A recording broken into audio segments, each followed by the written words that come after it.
Okay, start करते हैं। Class 11th micro economics chapter 1 introduction to micro economics. ठीक है, अभी तक हमने थोड़ा थोड़ा बहुत पढ़ लिया था। ठीक है, हर इकोनॉमिक्स की मतलब हर सब्जेक्ट की अपनी एक लैंग्वेज होती है। तो सबसे पहले आपको लैंग्वेज के बारे में फेमिलियर करवाया जा रहा है कि इकोनॉमिक्स में कौन कौन से टर्म यूज होते हैं, ये इसका जेनेसिस क्या है, ये क्यों आया। ठीक है, सबसे पहला शब्द आता है इकोनॉमिक्स में, इकोनॉमी।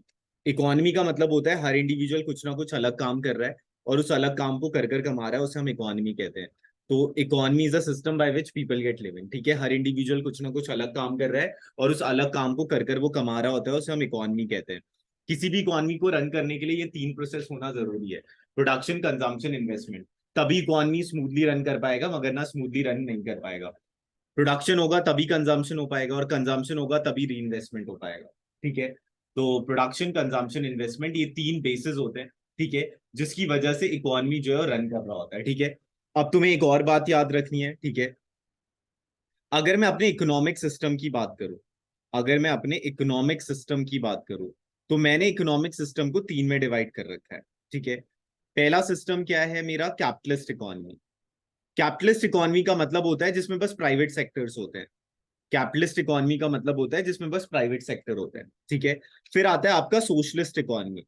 सोशलिस्ट इकोनॉमी में बस गवर्नमेंट होता है। ठीक है, प्राइवेट का कोई रोल नहीं होता। ठीक है, और फिर होता है इन दोनों का मिक्सचर, हाइब्रिड वाला, जिसे हम कह देते हैं मिक्स्ड इकोनॉमी। मिक्स्ड इकोनॉमी में प्राइवेट और गवर्नमेंट दोनों। ठीक है, तो तीन तरीके के इकोनॉमिक सिस्टम होते हैं: कैपिटलिस्ट, सोशलिस्ट, अनमिक्स्ड। ठीक है, कैपिटलिस्ट को हम मार्केट इकोनॉमी भी कहते हैं,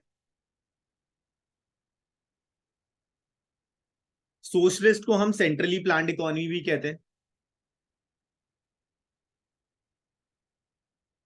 और मिक्स्ड वाले का कोई सिनोनिम नहीं है। ठीक है, तो कैपिटलिस्ट में क्या होता है? बस प्राइवेट प्राइवेट प्राइवेट। सोशलिस्ट में क्या होता है? बस government government government. And mixed में क्या होता है? प्राइवेट और गवर्नमेंट दोनों होता है। मिक्स्ड में क्या होता है? प्राइवेट और गवर्नमेंट दोनों होता है। मिक्स्ड में क्या होता है? प्राइवेट और गवर्नमेंट दोनों होता है। ये क्लियर है? ओके, अब हम इकोनॉमिक्स क्यों पढ़ रहे हैं? Why study economics? Due to scarcity. Scarcity का मतलब क्या होता है? जब डिमांड ज्यादा होती है और सप्लाई कम होता है। स्केर्सिटी का मतलब क्या होता है? जब डिमांड ज्यादा होती है और सप्लाई कम होता है, उसे हम कहते हैं स्केर्सिटी। ठीक है, तो स्केर्सिटी मतलब होता है excess of demand over it supply. Scarcity का मतलब होता है excess of demand over it supply. ठीक है, तो स्केर्सिटी एक प्रॉब्लम नहीं है, उसके साथ उसके ऑल्टरनेटिव यूजेस भी है। ऑल्टरनेटिव यूजेस का मतलब क्या है? अब मान लो मेरे पास ये लैपटॉप है, इस लैपटॉप में मैं नेटफ्लिक्स का सीरीज भी देख सकता हूँ या मैं पढ़ा भी सकता हूँ। ठीक है, अभी मैं क्या कर रहा हूँ? पढ़ा रहा हूँ, मतलब मैं नेटफ्लिक्स का सीरीज नहीं देख रहा। ठीक है, तो ये क्या हो गया? मतलब अगर मेरे पास रिसोर्सेज है तो रिसोर्सेज जो है वो तो लिमिटेड है, प्लस उसके ऑल्टरनेटिव यूजेस भी है। ठीक है, मतलब एक पर्टिकुलर टाइम पे मैं एक ही यूज पे उसे ला सकता हूँ, 10 यूज पे नहीं ला सकता। समझ गए? समझ गए? ओके, उसके बाद आते हैं, तो ये जो स्केर्सिटी है ना और उसके ऑल्टरनेटिव यूजेस है, तो ये एक इकोनॉमिक प्रॉब्लम है। तो इकोनॉमिक प्रॉब्लम का मतलब है प्रॉब्लम ऑफ चॉइस। जैसे अभी मैं नेटफ्लिक्स भी देख सकता हूं, यूट्यूब भी देख सकता हूं, पढ़ा भी सकता हूं, लेकिन मैं एक ही काम कर सकता हूं। तो मैंने पढ़ाना चूज किया, तो वो दो चीजें मैंने नहीं की। तो वो दो चीजें जो मैंने नहीं की ना, वो अपॉर्चुनिटी कॉस्ट कहलाता है। अपॉर्चुनिटी कॉस्ट का मतलब होता है जो चीज तुम छोड़ रहे हो। अपॉर्चुनिटी कॉस्ट का मतलब होता है जो चीज तुम छोड़ रहे हो। ठीक है, अब मान लो तुम्हें नाइकी का भी शूज पसंद आया और एडिडास का भी शूज पसंद आया, लेकिन तुमने एडिडास का लिया और नाइकी का नहीं लिया। तो नाइकी का ना लेना क्या है? Opportunity cost. ठीक है, इकोनॉमिक प्रॉब्लम क्या है? Problem of choice involving satisfaction of unlimited wants out of limited resources. ठीक है, वहीं अगर मान लो तुम्हारे पास अनलिमिटेड रिसोर्सेज होते हैं, बहुत ज्यादा पैसा होता, तो तुम दोनों उठा लेते। ठीक है, तो इकोनॉमिक प्रॉब्लम क्या है? प्रॉब्लम ऑफ चॉइस, कि कैसे इंसान जो है अपनी अनलिमिटेड वांट्स को एडजस्ट कर रहा होता है विद लिमिटेड रिसोर्सेज। समझ गए? समझ गए? ठीक है, तो रीजन क्या है इकोनॉमिक प्रॉब्लम के? Scarcity of resources.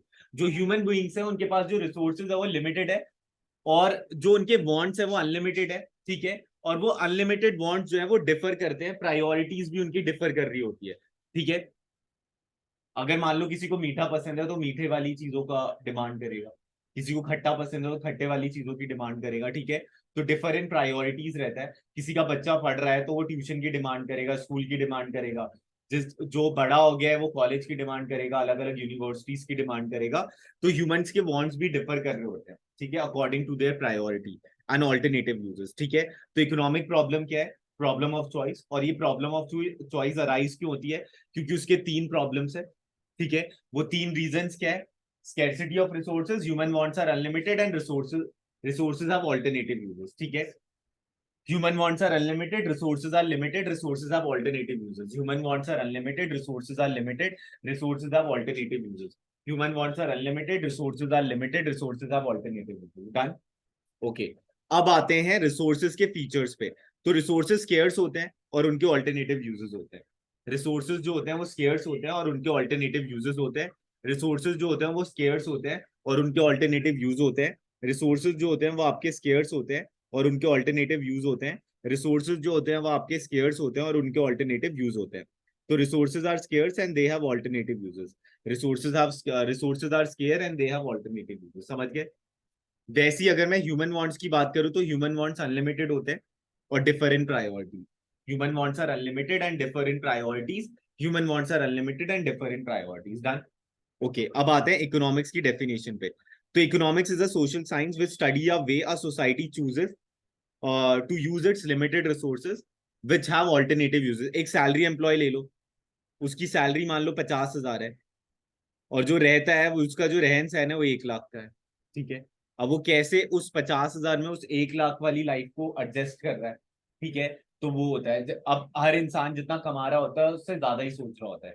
ठीक है. तो इकोनॉमिक्स उसी चीज की स्टडी करता है कि कैसे वो अपनी लिमिटेड रिसोर्सेज को यूज करता है. ठीक है. और यूज कर कर कैसे अपने आप को सेटिस्फाई करता है. तो economic is a social science which study a way a society chooses to use its limited resources which have alternative uses to produce goods and services and distribute them among a different group of people. ठीक है. Okay. तो why economics is considered a social science? क्योंकि ये human beings की study कर रहा होता है. ठीक है. तो the term science stands for scientific and organized body of knowledge. Economics is also a science as it is a systematized and organized body of knowledge, study of economic behavior of human being. However, it is not an exact science like physics and chemistry as it deals with study of human behavior. और वो differ कर रहा होता है. ठीक है. According to the situation. What economics is all about? Economics is all about making choices in presence of scarcity. It study a human behavior as a relationship between means, resources, and ends of human wants. Economics aims to ensure that resources are used in the best possible manner. Done? ठीक है. अब आते हैं positive economics और एक normative economics. तो उस दिन हमने पढ़ा था पॉजिटिव इकोनॉमिक्स फैक्ट्स बता रहा होता है, रियलिटी बता रहा होता है, और नॉर्मेटिव इकोनॉमिक्स क्या है, सजेशन दे रहा होता है. तो positive economics studies the facts of life, that is it deals with things as they are. Positive economics deals with what the economic problem and how they are actually solved. For example, India is an overpopulated country or prices are constantly rising. So positive economics deals with economic issue related to the past, present, or future. That is, positive economics describe what was, what is, and what will be under the given state of circumstances. These statements do not pass any value judgment. Positive economics is neutral between ends. Positive economics remains strictly neutral with respect to ultimate ends. It avoids economic value judgment. For example, a positive economic theory might describe the manufacturing and sale of cigarette is injurious to health, but it does not provide any instruction or judgment on what policy ought to be followed to avoid cigarette in an economy. Okay? Avoid cigarette in an economy. So according to Robbins, economics is not concerned with the moral or ethical question, and economists should analyze the things as they are and has no right to give judgment. Do not confuse statement of positive economics as a statement of truth. Positive economic statements should not be confused as statement of truth. They may be true or false. For example, if Paras says that India is the most populated country in the world and Saksham says that China is the most populated country, then both are positive statements. However, Paras is wrong and Saksham is right. So the point to be noted is that positive statement can be verified as true or false by comparing the actual data. ठीक है. तो reality की बात करें तो China over populated है ना, क्योंकि दोनों को कंपेयर करें. ठीक है. Normative economics. Normative economics tells us what ought to be. Normative economics deals with what ought to be or how the economic problem should be solved. India should not be an overpopulated country, or price should not rise. So normative economics discuss what are the desirable thing and should be realized, and what are undesirable thing and should be avoided. It gives us decisions regarding value judgment. तो positive economics और positive state economics और positive science deals with what are the economic problem and how they are actually solve, and deals with what ought to be or how the economic problem should be solved. What is, what was, or what will be, what ought to be, what should happen, और what should have happened. ठीक है, अब इसके detail में चलते हैं थोड़ा.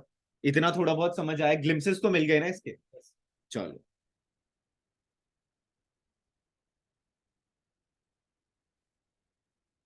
Okay, अब जरा एनसीईआरटी में देखते हैं. It was mentioned earlier that in principle there are more than one ways to solving a central problem. अभी central problem के बारे में पढ़ेंगे. ठीक है. सेंट्रल प्रॉब्लम होता है what to produce, how to produce, for whom to produce. What to produce का मतलब क्या है, क्या चीज प्रोड्यूस करे, क्योंकि हमारे पास लिमिटेड रिसोर्सेज है. हाउ टू प्रोड्यूस का मतलब है कैसे प्रोड्यूस करे. अब दो तरीके के टेक्निक होते हैं, या तो मशीन ज्यादा यूज करूं और लेबर का, या फिर लेबर ज्यादा यूज करूं और मशीन का. और फॉर होम टू प्रोड्यूस गरीबों के लिए बनाओ या अमीरों के लिए बनाओ. ठीक है. These different mechanism in general are likely to give rise to different solution to those problem, thereby resulting in different allocation of resources and also different distribution of final mix of goods and services produced in the economy. ठीक है. तो अब थोड़ा अगर इसे अच्छे से पढ़ना है तो देखो, सबसे पहले मैं मार्केट इकोनॉमी की बात करता हूं. तो मार्केट इकोनॉमी में बस प्राइवेट प्राइवेट प्राइवेट होता है. ठीक है. तो अगर मैं व्हाट टू प्रोड्यूस की बात करूं, तो प्राइवेट क्या चीज प्रोड्यूस करना पसंद करेगा, जो उसे ज्यादा फायदा देगा. ठीक है. जो उसका प्रॉफिट ओरिएंटेड वाली चीज होगी उसे ज्यादा प्रोड्यूस करेगा. तो व्हाट टू प्रोड्यूस में वो क्या प्रोड्यूस करेगा, जो सबसे ज्यादा प्रॉफिट दे. ठीक है. हाउ टू प्रोड्यूस में मैंने तुम्हें क्या बोला कि दो टाइप ऑफ टेक्निक होते हैं, एक लेबर इंटेंसिव होता है और एक कैपिटल इंटेंसिव. जो मशीन वाला होता है उसे हम कैपिटल इंटेंसिव कहते हैं, और जिसमें लेबर ज्यादा यूज होता है उसे लेबर इंटेंसिव कहते हैं. अगर मशीन ज्यादा यूज हो रहा है तो कौन सा इंटेंसिव होगा, कैपिटल. और अगर लेबर ज्यादा यूज हो रहा है तो कौन सा इंटेंसिव होगा, लेबर इंटेंसिव. ठीक है. अगर मान लो लेबर तुम्हें ज्यादा फायदा दे रहा है तो लेबर वाला यूज करोगे, और अगर मशीन तुम्हें ज्यादा फायदा दे रहा है तो मशीन वाला. क्योंकि हम कौन से इकोनॉमी की बात कर रहे हैं, प्राइवेट इकोनॉमी. और प्राइवेट इकोनॉमी हमेशा क्या सोचता है, प्रॉफिट. ठीक है. और उसके बाद फॉर होम टू प्रोड्यूस. अब होम टू प्रोड्यूस किसके लिए प्रोड्यूस करूं, तो दो ही क्लास बिल्डअप होती है, एक पुअर क्लास होती है और एक रिच क्लास होती है. ठीक है. अगर पुअर को बेचने में ज्यादा फायदा है तो मैं पुअर को बेचूंगा, और अगर रिच को बेचने में ज्यादा फायदा है तो रिच को बेचूंगा. ठीक है. तो ये प्राइवेट वाला अपनी प्रॉब्लम को कैसे सॉल्व करेगा, व्हाट टू प्रोड्यूस में वो क्या प्रोड्यूस करेगा, जो सबसे ज्यादा फायदा दे रही है. ठीक है. जो अगर मान लो वो वीट भी प्रोड्यूस कर सकता है और राइस भी प्रोड्यूस कर सकता है. वीट उसे 20 का फायदा दे रही है, राइस उसे 30 का फायदा दे रही है, कौन सा प्रोड्यूस करेगा, राइस. ठीक है. और हाउ टू प्रोड्यूस में अगर मान लो इसमें कॉस्ट 2 रुपए का आ रहा है और इसमें कॉस्ट 3 रुपए का आ रहा है तो ये, और अगर इसका वाइस वर्सा हो रहा है तो दूसरा वाला. ठीक है. समझ गए ना. ओके. और फॉर होम टू प्रोड्यूस अगर पुअर में ज्यादा फायदा है तो पुअर, और अगर रिच में ज्यादा फायदा है तो रिच. ठीक है. अब आते हैं centrally planned economy. Centrally planned economy में बस कौन होता है, गवर्नमेंट. Government government government. तो गवर्नमेंट अगर होता है तो गवर्नमेंट व्हाट टू प्रोड्यूस की प्रॉब्लम को कैसे सॉल्व करेगा, जो मेजोरिटी ऑफ पीपल को चाहिए वो चीज प्रोड्यूस करेगा. अगर मान लो मेजोरिटी राइस डिमांड कर रही है तो राइस प्रोड्यूस करेगा. अगर मेजोरिटी वीट डिमांड कर रही है तो वीट प्रोड्यूस करेगा. क्योंकि यहां वो क्या देखता है, सोशल वेलफेयर. ठीक है. यहां पर वो क्या देखता है, सोशल वेलफेयर. ठीक है. उसके बाद आता है फॉर हाउ टू प्रोड्यूस. अब देखो, अगर अनएम्प्लॉयमेंट होती है तो गवर्नमेंट पे ब्लेम जाता है ना. ठीक है. तो अगर मान लो लेबर ज्यादा है तो कौन सा इंटेंसिव लेगा, लेबर इंटेंसिव. Labour intensive. ठीक है. और अगर कैपिटल ज्यादा है तो कौन सा इंटेंसिव लेगा, कैपिटल इंटेंसिव. जैसे कि वेस्टर्न कंट्रीज है, जो फॉरेन कंट्री है, वहां पर लेबरों की कमी है, तो कौन सा इंटेंसिव लेते हैं, कैपिटल इंटेंसिव. वहीं अगर इंडिया जैसे देश की बात करें या एशियन कंट्रीज की बात करें तो वो कौन सा लेता है, लेबर इंटेंसिव. ठीक है. और फॉर होम टू प्रोड्यूस, अगर मान लो गरीब लोग ज्यादा है तो गरीबों के लिए बनाएगा, और अगर अमीर लोग ज्यादा है तो अमीरों के लिए बनाएगा. तो जो मेजोरिटी होती है उसके लिए वो कर रहा होता है. और मिक्स्ड इकोनॉमी में क्या होता है, प्राइवेट और गवर्नमेंट दोनों होता है. तो गवर्नमेंट अपने तरीके से सॉल्व कर रहा होता है कंट्री के इश्यूज को, और प्राइवेट अपना प्रॉफिट कमाने का. ठीक है. तो दोनों चीजें हो जाती है. तो इंडिया कौन सी इकोनॉमी है, मिक्स्ड इकोनॉमी, जिसमें गवर्नमेंट और प्राइवेट दोनों होता है. समझ गए, समझ गए. ओके. तो अब जो मैंने जहां तक टिक कर रखा है, मतलब अंडरलाइन कर रखा है, उसे एक बार रीड कर लो.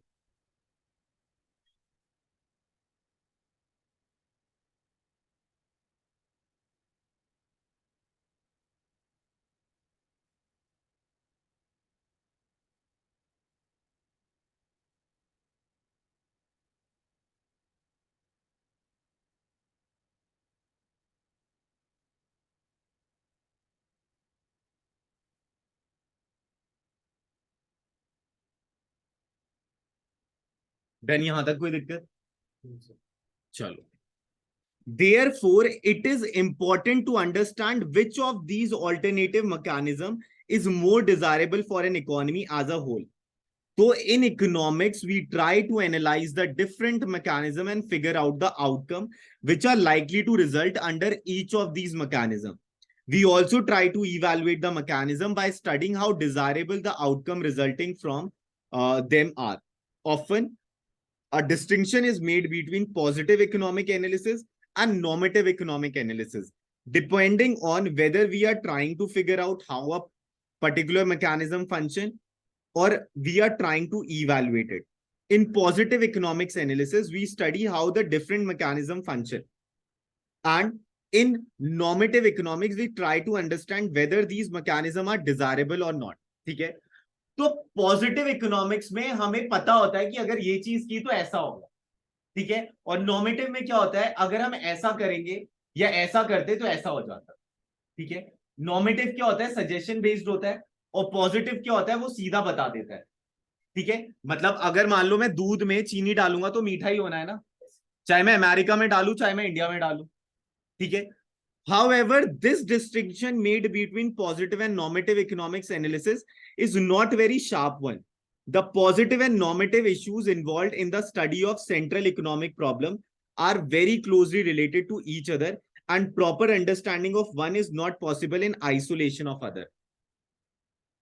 जैसे कि मान लो अगर कोई प्राइवेट इकोनॉमी है, ठीक है, तो वो कैसे चलाएगा, प्रॉफिट देखेगा, तो ये पॉजिटिव इकोनॉमिक्स है ना, कि अगर मान लो मार्केट इकोनॉमी है तो हमेशा किसके बारे में सोचेगा, प्रॉफिट के बारे में सोचेगा। वहीं अगर सेंट्रली प्लान्ड इकोनॉमी है तो किसके बारे में सोचेगा, सोशल वेलफेयर, ठीक है। अगर सेंट्रली प्लान्ड इकोनॉमी है तो बस गवर्नमेंट गवर्नमेंट है, और गवर्नमेंट हमेशा किसके बारे में सोचता है, सोशल वेलफेयर। और अगर मिक्स्ड इकोनॉमी है तो दोनों चीजें एकम्प्लिश होगी, तो पॉजिटिव हो गया। अब मैं बोल रहा हूं कि भाई इस प्रोडक्ट को ऐसे बनाना चाहिए था तब कॉस्टिंग कम आती, तो वो क्या हो जाएगा, नॉर्मेटिव हो जाएगा, ठीक है। पॉजिटिव तुम्हें पहले ही रिजल्ट बता देता है, और नॉर्मेटिव क्या होता है, तुम्हें सजेशन दे रहा होता है कि अगर इस चीज को ऐसे किया होता तो ऐसा होता। समझ गए, समझ गए?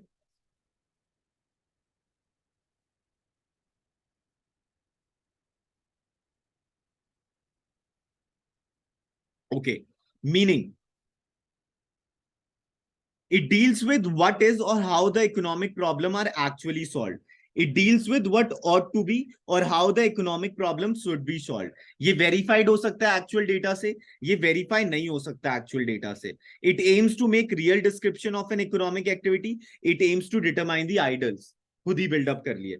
It is based upon the facts and are not suggestive. It is based upon the individual opinion and therefore it is suggestive in nature.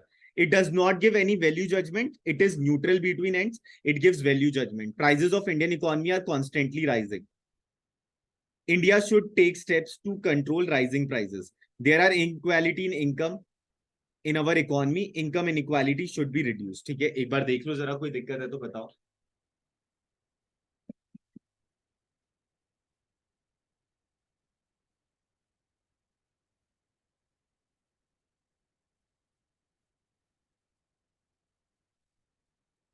Done.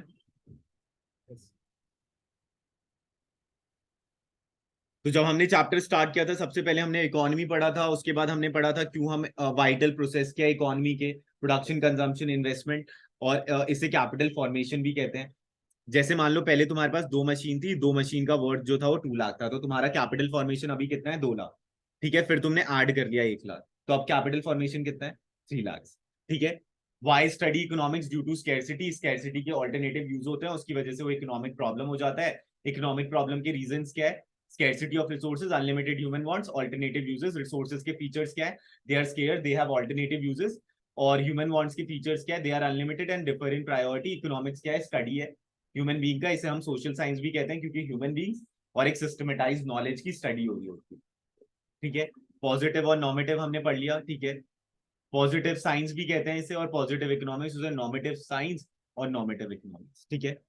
चलो, microeconomics and macroeconomics, the subject matter of economics has been studied under 2 broad branches। ये तुम्हारा 11th class है और ये तुम्हारा 12th class है, ठीक है। तो इसे कहते हैं इनकम थ्योरी, इसे कहते हैं प्राइस थ्योरी, ठीक है। क्योंकि यहाँ पर क्या होता है, प्राइस बढ़ेगा तो ये होगा, प्राइस घटेगा तो ये होगा, इस टाइप के रिएक्शंस बता रहे होते हैं। अगर प्रोड्यूसर के डोमेन में अगर प्राइस बढ़ेगा तो क्या होगा, वो प्रोडक्शन बढ़ा देगा, समझ गए। और कंज्यूमर के केस में अगर प्राइस बढ़ेगा तो डिमांड कम कर देगा, समझ रहे हो ना। प्रोड्यूसर हमेशा क्या सोचेगा, प्रॉफिट के बारे में, और कंज्यूमर हमेशा क्या सोचेगा, अपना फायदा। तो जब प्राइस कम होगा तब वो ज्यादा डिमांड करेगा, ठीक है। तो these two concept have become general use of economics. Let us discuss these concept in detail. Adam Smith is consider to be the founder of field of micro economics, ठीक है। तो माइक्रो इकोनॉमिक्स को कौन लाया था, Adam Smith. The term micro has been derive from Greek word mikros which mean small. तो micro economics deals with analysis of behavior and economic action of small and individual unit of the economy, like a particular consumer, a firm, or a small group of individual unit. The concept of microeconomics is very important as it supply the foundation of most of our understanding of the functioning of an economy. So microeconomics is that part of economic theory which study the behavior of individual units of an economy. जब भी मैं किसी individual को देखकर study कर रहा हूं, अगर मैं दिल्ली की स्टडी कर रहा हूं तो माइक्रो इकोनॉमिक्स है, और अगर मैं दिल्ली के अंदर हर लोकेलिटी की स्टडी कर रहा हूं तो मैक्रो इकोनॉमिक्स, ठीक है। जब मैं उसे इंडिविजुअल टर्म दे रहा हूं तो माइक्रो इकोनॉमिक्स, और जब मैं उसे अलग अलग टर्म्स दे रहा हूं तो मैक्रो इकोनॉमिक्स, ठीक है। For example, individual income, individual output, price of the commodity, etc. It means tools is demand and supply. समझ गए, समझ गए। वैसे ही macro economics, the term macro has been derive from a Greek word macro which means large, ठीक है। तो micro मतलब क्या होता है, स्मॉल, और मैक्रो मतलब क्या होता है, large. So macroeconomics deals with the overall performance of an economy. It is concerned with the study of problem of an economy like inflation, unemployment, poverty. तो ये किसके काम आता होगा, गवर्नमेंट के, ठीक है। ये किसके काम आता होगा, इंडिविजुअल प्रोड्यूसर, इंडिविजुअल कंज्यूमर, इस टाइप के, ठीक है। तो macro economics is that part of economic theory which studies the behaviour of aggregate of the economy as a whole, national income, aggregate output, aggregate consumption. It main tool is aggregate demand and aggregate supply. So in microeconomics, the letter I stand for individual. That is, it studies the individual behavior of it studies the individual economic behavior of individual. ठीक है। और it in macroeconomics, the letter A stand for aggregate. It studies the economy as a whole. पहले honestly बताओ, इतना समझ आया नहीं आया? yes. आ गया ना पक्का? चलो अब नेक्स्ट पे आते हैं. Late us discuss the detail difference between the two branches. Microeconomic is that part of economic theory which studies the behavior of individual unit of an economy. तो इंडिविजुअल की स्टडी, इंडिविजुअल का economic behaviour micro economics, और लोगों का इन total population का natural behaviour मतलब economic behaviour, वो क्या होगा, मैक्रो इकोनॉमिक, ठीक है। Macro economics is that part of economic theory which studies the behaviour of aggregate of the economy as a whole. तो वहां पर इंडिविजुअल यूनिट और यहाँ पर इकोनॉमी एज अ होल. इसका मेन टूल क्या होता है, डिमांड एंड सप्लाई. इसका क्या होता है, aggregate demand and aggregate supply, ठीक है। अब मान लो पूरा इकोनॉमी 200 बटर की डिमांड कर रहा है, तो वो क्या हो जाएगा तुम्हारा, 200 बटर, 300, ये सब, तो इन सबको मिलाकर एग्रीगेट डिमांड हो जाएगा. और यहाँ पर बस एक कॉमोडिटी की बात होती है, और यहाँ पर क्या होता है आपका, डिफरेंट डिफरेंट कॉमोडिटी की बात होती है और उसकी वैल्यूएशन. और सप्लाई का मतलब क्या, प्रोड्यूसर, और डिमांड का मतलब है कंज्यूमर, ठीक है। तो यहां पर भी सप्लाई का मतलब इंडिविजुअल प्रोड्यूसर और इंडिविजुअल कंज्यूमर, और यहां पर एज अ होल कंज्यूमर और एज अ होल प्रोड्यूसर, ठीक है, इकोनॉमी में. It aims to determine the price of the commodity or factors of production. It aims to determine the income employment level of the economy. Factors of production, land, labor, capital, enterprise. Last class में किया था, land, labour, capital, enterprise, जो टाटा को एक form लेकर किया था, ठीक है. Degree of aggregation, it involves limited degree of aggregation. For example, market demand is derived by aggregating individual demand of all buyer in a particular market. जैसे मान लो मैं कह रहा हूँ फेज 3 में समोसे की डिमांड जो है वो 50 है, ठीक है। तो मैं एक कॉमोडिटी को ले रहा हूँ ना, ठीक है, और मैं डिफरेंट डिफरेंट जनों के डिमांड को ऐड कर रहा हूँ, ठीक है। तो ये क्या हो जाएगा आपका माइक्रो इकोनॉमिक्स का पार्ट, ठीक है। अब मैं बोल रहा हूँ समोसे की इतनी डिमांड है, ब्रेड पकौड़े की इतनी डिमांड है, ये सब क्या हो जाएगा, एग्रीगेट डिमांड, ठीक है। जब मैं डिफरेंट डिफरेंट कॉमोडिटी को लेता हूं तो एग्रीगेट डिमांड और मैक्रो का पार्ट हो जाएगा, और जब मैं एक कॉमोडिटी को ले रहा हूं एक पर्टिकुलर मार्केट में तो वो क्या हो जाएगा, माइक्रो. दो को तो मैक्रो, ठीक है. हाँ, एक की स्टडी हो रही है और एक एरिया में हो रही है तो माइक्रो, ठीक है. और अगर तुमने डिफरेंट डिफरेंट ले लिया तो फिर मैक्रो हो जाएगा, ठीक है. It involves highest degree of aggregation. For example, aggregate demand is derived by entire economy. ठीक है. Basic assumption, it assumes that all macro variable to be constant. ठीक है. All macro variable is constant मतलब है कि income, consumption, savings ये सब constant है. मतलब इनमें कोई चेंज नहीं आ रहा. तभी तुम स्टडी कर पाते हो. जैसे कि मान लो अगर लोग 50 रुपए सेव कर रहे हैं तो 50 रुपए ही सेव कर रहे हैं हर बार. ऐसा अजम्पशन लेकर चलते हैं. और जब भी तुम इकोनॉमिक्स पढ़ोगे तो अजम्पशंस तो तुम्हें मिलेंगे कि ये सोचकर. जैसे तुमने रदरफोर्ड मॉडल पढ़ा होगा 9th क्लास में साइंस में, तो उसमें वो बता देता है ना कि इसने ये सोचकर टेबल बिल्डअप किया था. ठीक है. हाँ. तो that is, it assumes that national income, consumption, saving are constant. It assume that all micro variable like decisions of household firm, prices of individual product etcetera are constant. ठीक है. तो वहां पर माइक्रो कांस्टेंट मानता है, यहां पर क्या मानता है? Macro constant. तो माइक्रो इकोनॉमिक्स में क्या कांस्टेंट मानते हैं? मैक्रो. ठीक है. और मैक्रो इकोनॉमिक्स में क्या कांस्टेंट मानते हैं? माइक्रो. ठीक है. Microeconomics is also known as price theory as it primarily concerned with the determination of price of the commodity and factors of production. Factors of production क्या है? Land, labor, capital, enterprise. Factors of production क्या है? Land, labor, capital, enterprise. और factor of payment क्या है? Rent, wages, interest, profit. Factor of payment क्या है? Rent, wages, interest, profit. ठीक है. So macroeconomics is also known as income and employment theory as it primarily concerned with determination of level of income and employment. Individual income, individual output, national income and national output. ठीक है. एक बार देख लो जरा अच्छे से.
Done.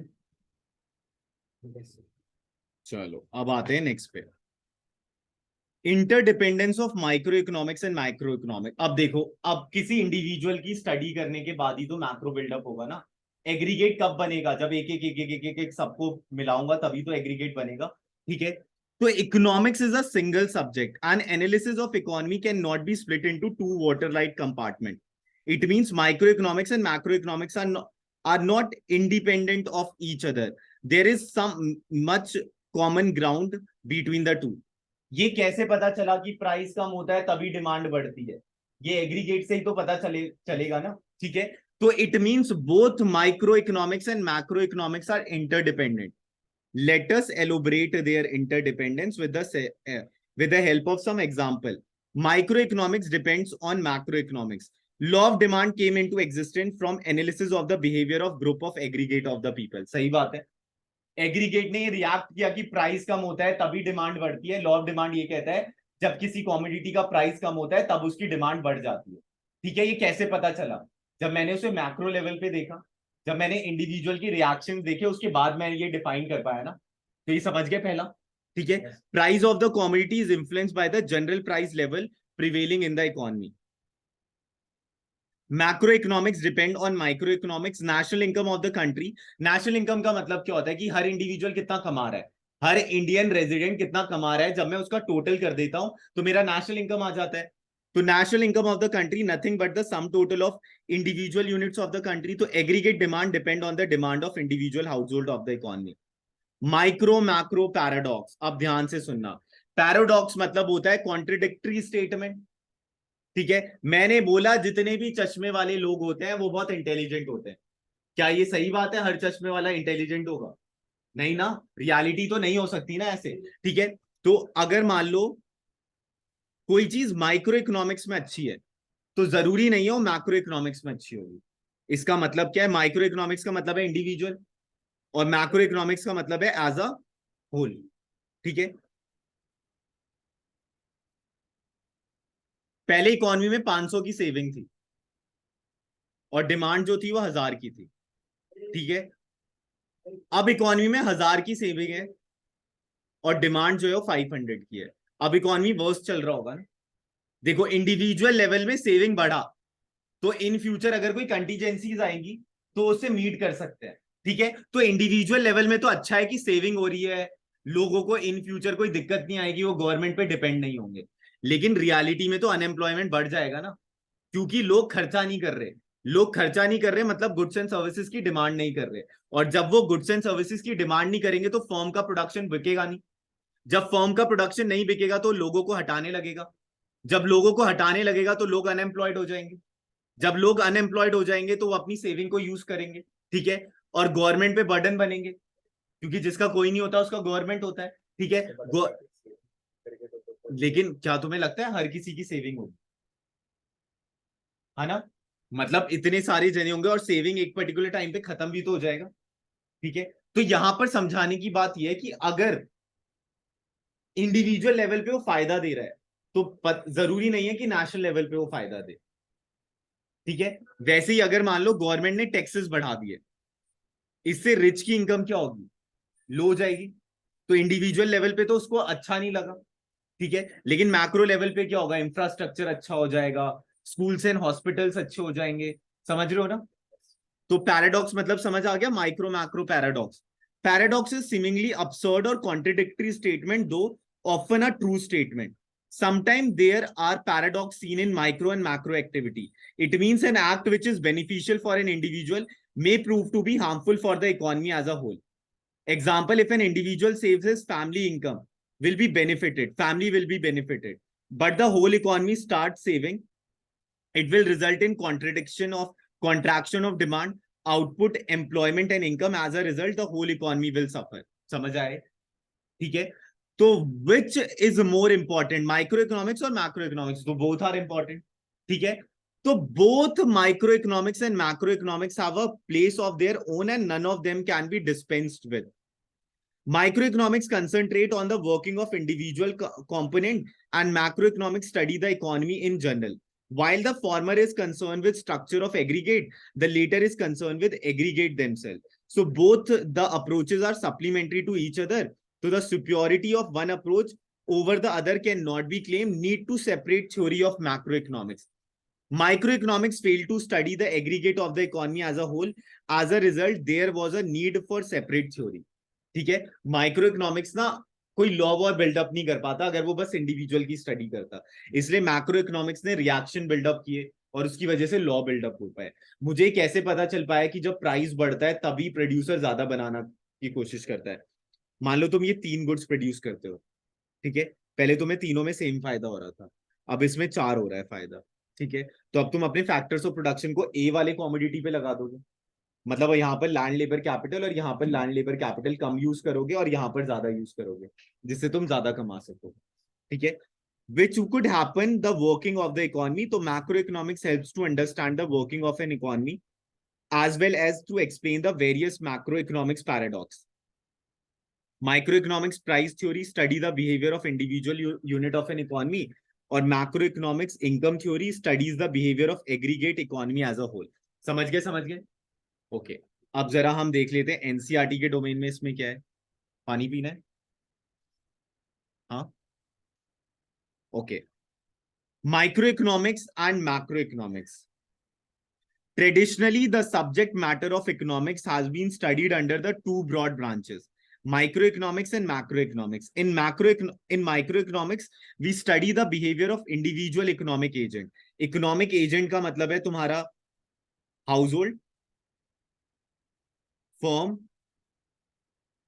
Government, ठीक है, यही 3 जने पाए जाते हैं ना एक देश के अंदर, हाउस होल्ड, फर्म, गवर्नमेंट, जो डिसीजंस लेते हैं, ठीक है। तो एक इंडिविजुअल इकोनॉमिक एजेंट का मतलब क्या है? House hold, firm, government. Individual economic agent का मतलब क्या है? हाउस होल्ड, फर्म, गवर्नमेंट, ठीक है। In the market for different goods and services and try to figure out how the prices and quantity of goods and services are determined through the interaction of individuals in these market. In macroeconomics, on the other hand, we try to get an understanding of economy as a whole by focusing our attention on the aggregate measures such as total output, employment, aggregate price level. Here we are interested in finding out how the level of aggregate measures are determined and how the level of aggregate measures change over time. Some of the important questions that are studied in microeconomics are as follows. What is the level of total output in the economy? How is the total output determined? How does the total output grow over time? Are the resources of the economy, labor, fully employed? What are the reasons behind the unemployment of resources? Why do price rise? Thus, instead of studying the different market as is done in microeconomics, in macroeconomics, we try to study the behavior of aggregate or macro measures the performance of the economy. समझ गए समझ गए?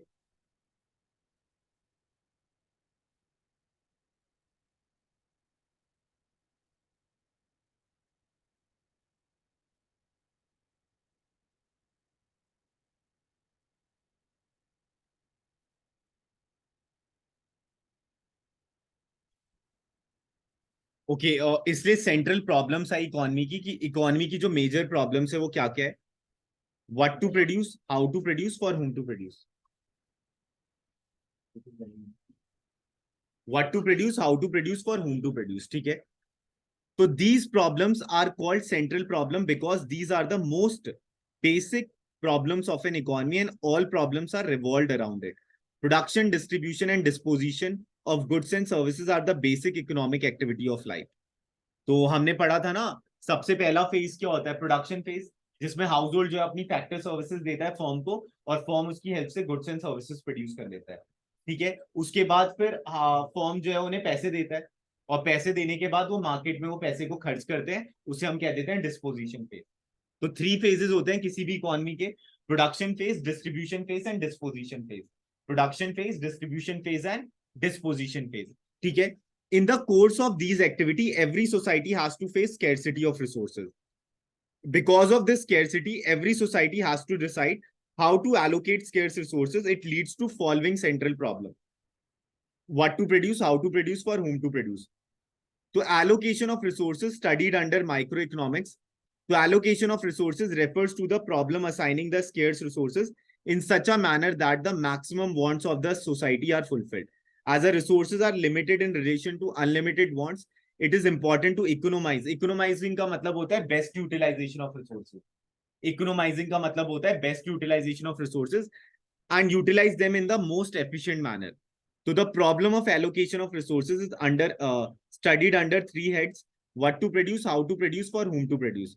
In nutshell, an economy has to allocate its resources and choose from different potential bundles goods what to produce, select from different techniques of production how to produce, and decide in the end whom will consume the goods, for whom to produce. So what to produce? This problem involves selection of goods and services to be produced and the quantity produced from each selected commodity. क्योंकि अगर एक को बढ़ाऊंगा तो दूसरे को घटाना पड़ेगा. So every economy has limited resources and thus cannot produce all goods. More of one good or service usually means less of other. Production of more sugar is possible only by reducing the production of other goods. Production of more war goods is possible only by reducing the production of civil goods. So on the basis of importance of various goods, an economy has to decide which goods should be produced and in what quantity. So the problem of allocation of resources among different goods. So the problem of what to produce has two aspects: what possible commodity to produce. An economy has to decide which consumer goods, rice, wheat, clothes, etc., and which capital goods, machinery, equipment, etc., are to be produced. In the same way, economy has to make choice between civil goods, bread, butter, etc., and war goods, gun, tanks, etc. How much to produce? ठीक है, तो what to produce में वो क्या decide करता है? क्या produce करूं और कितना प्रोड्यूस करूं? क्या प्रोड्यूस करूं और कितना प्रोड्यूस करूं? What possible commodities to produce and how much to produce? After deciding the goods to be produced, an economy has to decide the quantity of each commodity that is selected. It means it involves decisions regarding the quantity to be produced of consumer and capital goods. Capital goods मतलब होता है firm के लिए goods बनाना, machines बनाना. Capital goods मतलब क्या है? Machines बनाना. और consumer goods का मतलब क्या है? जो लोगों के लिए, हाउस होल्ड्स के लिए जो खाने पीने का बनता है. सिविल गुड्स मतलब लड़ाई झगड़े वाले, नहीं, सिविल गुड्स मतलब जो खाने पीने वाले होते हैं. एंड वॉर गुड्स मतलब लड़ाई झगड़े वाले. तो व्हाट टू प्रोड्यूस में वो क्या देखता है? क्या प्रोड्यूस करूं, मतलब कितना प्रोड्यूस करूं और क्या प्रोड्यूस करूं. ठीक है, what possible commodity to produce and how much to produce. समझ गए, समझ गए. उसके बाद आता है आपका, और वो चीज प्रोड्यूस करनी चाहिए जो मैक्सिमम सेटिस्फैक्शन दे. How to produce. This problem refers to selection of technique to be used for the production of goods and services. अब ये तो पता चल गया कितना प्रोड्यूस करना है और क्या प्रोड्यूस करना है. अब कैसे प्रोड्यूस करना है. ठीक है, तो goods can be produced using different techniques of production. By technique we mean which particular combination of input to be used. Generally techniques are classified as labor intensive technique and capital intensive technique. In labor intensive technique, more labor and less capital in the form of machines, etc. is used. In capital intensive technique, there is more capital and less labor utilization. For example, textile can be produced either with a lot of labor or with little capital. Capital मतलब समझ लो ना, machines. ठीक है, और with less labor or more capital, ability of factors and their relative prices help in determining the techniques to be used. So the selection of techniques is made with a view of achieve the objective of rising standard of living people and provide employment to everyone. For example, in India, labor intensive preferred due to abundance of labor, whereas in USA, capital intensive due to shortage of labor and abundance of capital. Guiding principle: how to produce, combine factors of production, land, labor, capital, enterprise in such a manner so that the maximum output is produced at minimum cost using least possible scarce resources. समझ गए. उसके बाद for whom to produce, गरीबों के लिए, अमीरों के लिए. This problem relate to distribution of produced goods and services among individual within the economy. That is selection of the category of people who will ultimately consume the goods. That is whether to produce goods for more poor and less rich or more rich and less poor. Since resources are scarce in every economy, no society can satisfy all wants of its people. Thus, problem of choice arises. Goods are produced for those people who have the paying capacity. So the capacity of people to pay for goods depend upon their level of income. It means this problem is concerned with the distribution of income. अगर सबको equitable distribution होगा तो हर कोई afford कर सकता है, और अगर equitable distribution नहीं होगा तो afford नहीं कर सकता. Among the factors of production, land, labor, capital, enterprise, who contribute in the production process. So it must be noted that production is the result of combined efforts of factors of production. So the output emerging on production is distributed as a factor income, rent, wages, interest, profit on the basis of their distribution in production. So the problem of for whom to produce is actually concerned with distribution of income. So the problem can be categorized under two main heads, personal distribution और functional distribution. अब ध्यान से सुनना. Personal distribution, it means how the national income of the economy is distributed among different groups of people. Personal distribution का मतलब क्या है कि कैसे group of people में वो national income जो है distribute हो रहा है.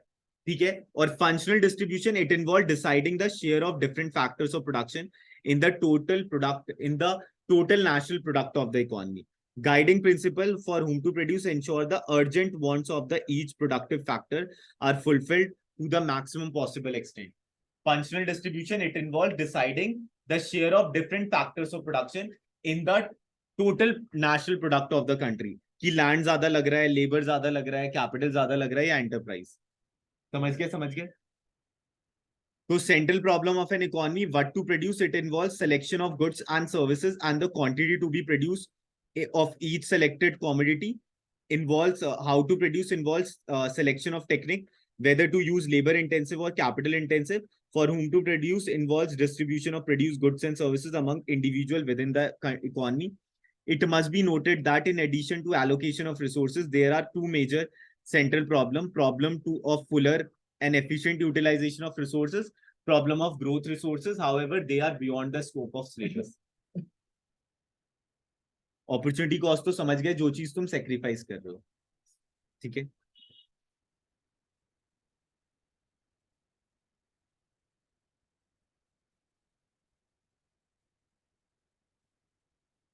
तो central problem of an economy अभी हमने पढ़ा, इसमें सेम कंटेंट है. ठीक है. What to produce and in what quantity, how goods to be produce and for whom to produce. समझ गए समझ गए. और एक को बढ़ाने के लिए दूसरे को घटाना होगा.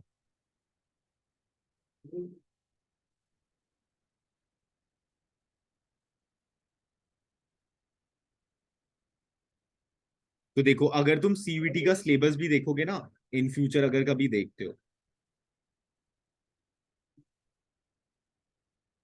व्हाट इज माइक्रो इकोनॉमिक्स पता चल गया है ना, एंड सेंट्रल प्रॉब्लम्स भी पता चल गए. ठीक है. आज इतना ही कर ले. ठीक है. या पीपीसी बता दूं, ये एक नया टॉपिक. हाँ.